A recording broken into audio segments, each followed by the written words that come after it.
Ah, yes, here it is. I was told to expect guests this evening. Please excuse my forgetfulness. It's been a while since I met with some fine folks such as yourselves. Well, anyways, I'd like to welcome you all to my grave.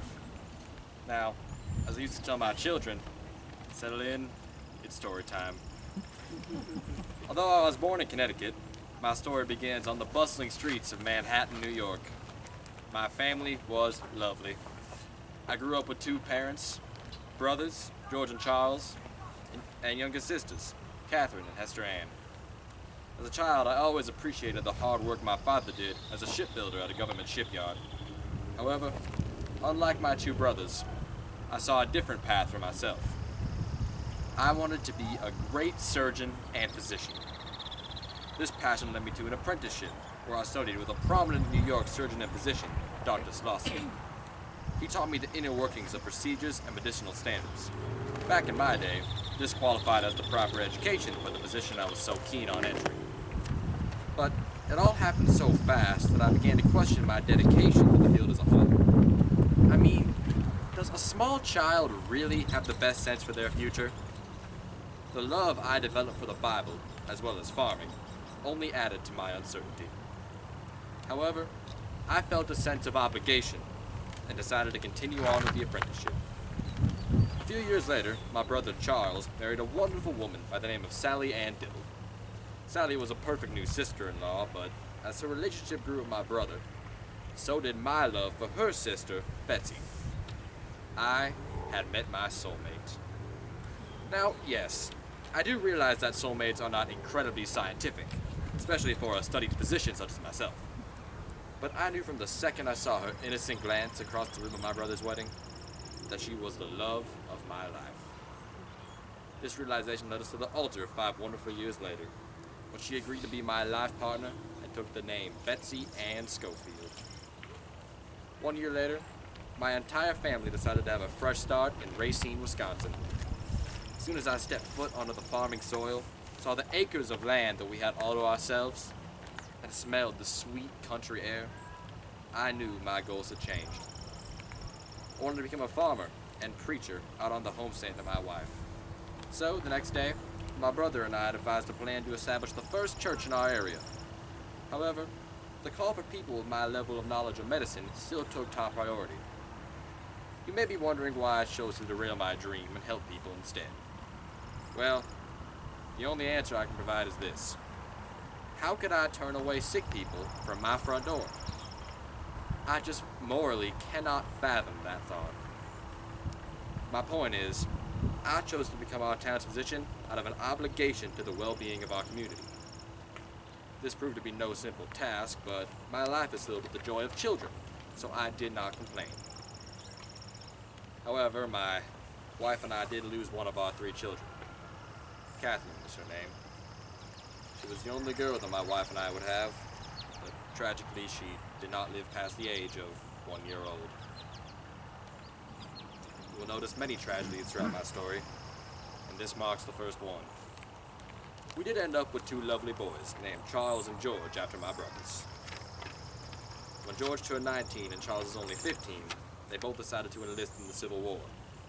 Reacting out of immediate concern, I forbade them to do so.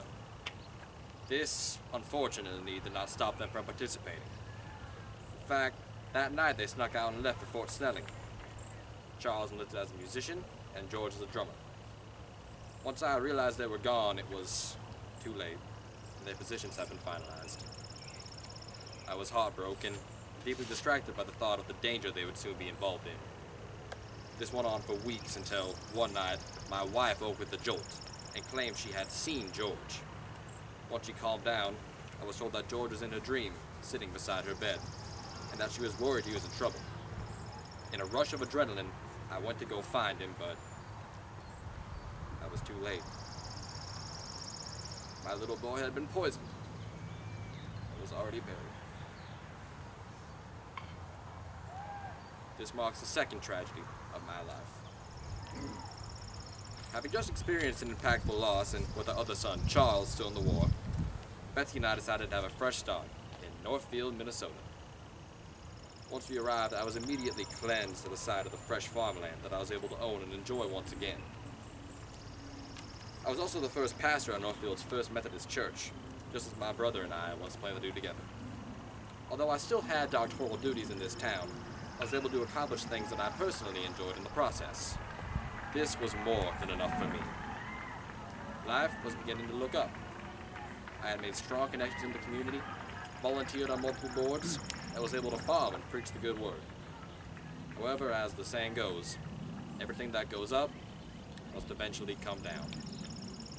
This came in the form of a series of deaths that led up to my own. First, I lost my best friend, Reverend James E. McConnell, while I was on vacation.